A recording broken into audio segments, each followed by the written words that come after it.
ಮೇಷರಾಶಿಯವರೇ, ಫೆಬ್ರವರಿಯಲ್ಲಿ ಅದೃಷ್ಟ ಎನ್ನುವುದು ನಿಮ್ಮ ಮನೆ ಬಾಗಿಲನ್ನು ತಟ್ಟುತ್ತಿದೆ. ಆದರೆ ಒಂದು ಸಣ್ಣ ತಪ್ಪು ಇವೆಲ್ಲವನ್ನು ಹಾಳು ಮಾಡಬಹುದು.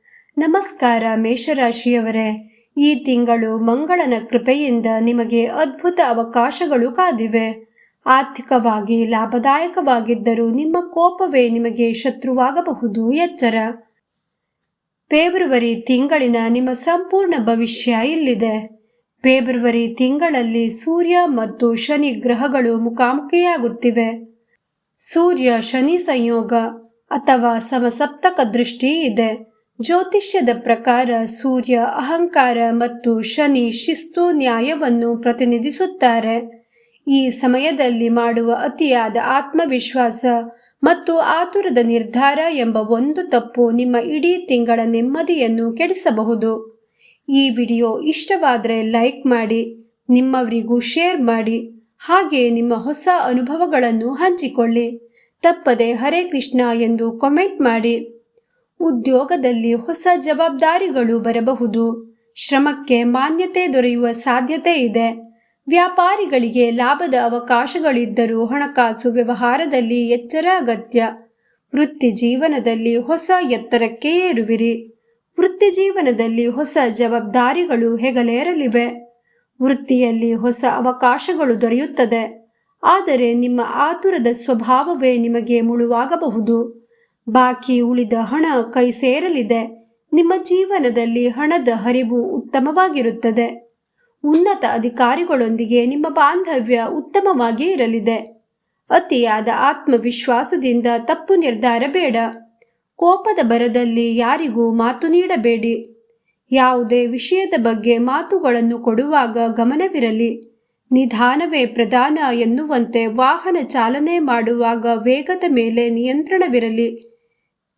ನೀವು ಆರೋಗ್ಯದಿಂದ ಶಕ್ತಿಶಾಲಿಯಾಗಿರುತ್ತೀರಿ. ಆದರೆ ಅಧಿಕ ಕೆಲಸದ ಒತ್ತಡದಿಂದ ಮಾನಸಿಕ ಆಯಾಸವಾಗಬಹುದು. ಆರೋಗ್ಯದ ವಿಚಾರದಲ್ಲಿ ದೈಹಿಕ ದಣಿವು, ನಿದ್ರಾಭಾವ ಕಂಡುಬರಬಹುದು. ನಿಯಮಿತ ವಿಶ್ರಾಂತಿ ಬೇಕು.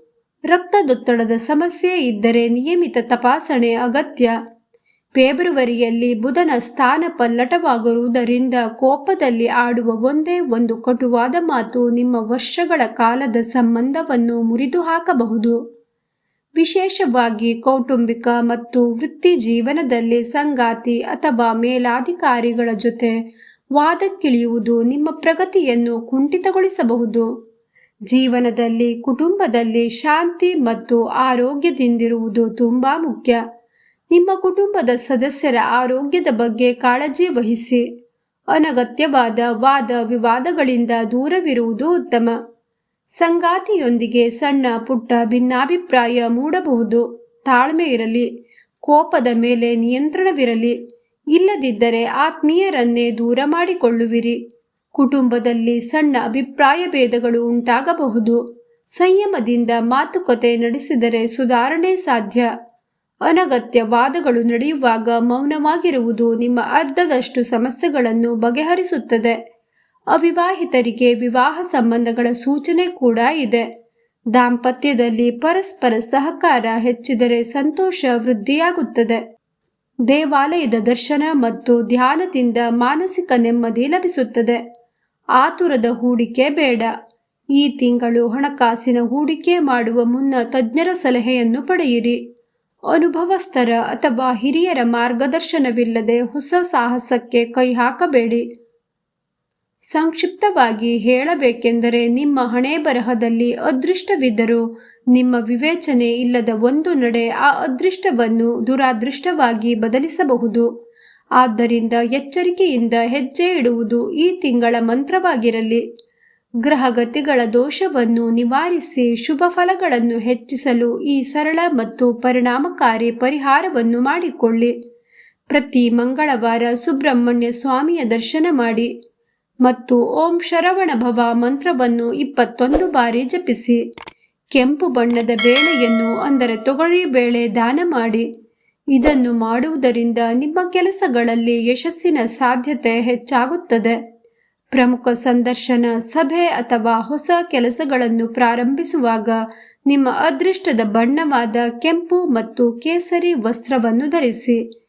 ಅಥವಾ ಅಂತಹ ಬಣ್ಣದ ಕರವಸ್ತ್ರವನ್ನು ನಿಮ್ಮ ಬಳಿ ಇಟ್ಟುಕೊಳ್ಳಿ.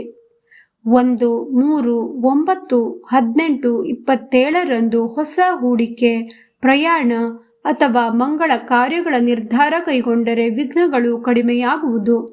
ಫ್ರೆಂಡ್ಸ್, ಈ ಮಾಹಿತಿ ಹೇಗನಿಸ್ತು ನಿಮಗೆ? ಇಷ್ಟವಾದರೆ ಲೈಕ್ ಮಾಡಿ, ಕಮೆಂಟ್ ಮಾಡಿ, ನಿಮ್ಮವರಿಗೂ ಸಹ ಶೇರ್ ಮಾಡಿ.